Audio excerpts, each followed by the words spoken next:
Truthfully, we are just peers. Mayor lang rin ako. I do not want to sound threatening you.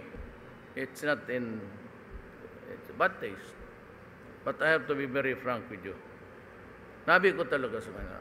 Sinabi ko sa mga mayor pati ko, Brad, huwag kayong pumasok dyan. Madidisgrasya tayo dito. Madidisgrasya lang tayo dito. The mayor na hindi, sorry. Sinabi ko sa inyo. At hindi ako matakot sabihin, demanda ka. So I have to stand for my country. And just because na kulungin, fine. I'll go to prison, but I will not stop because it is the very life of the nation which is at stake. Nabi ko sa inyo, I am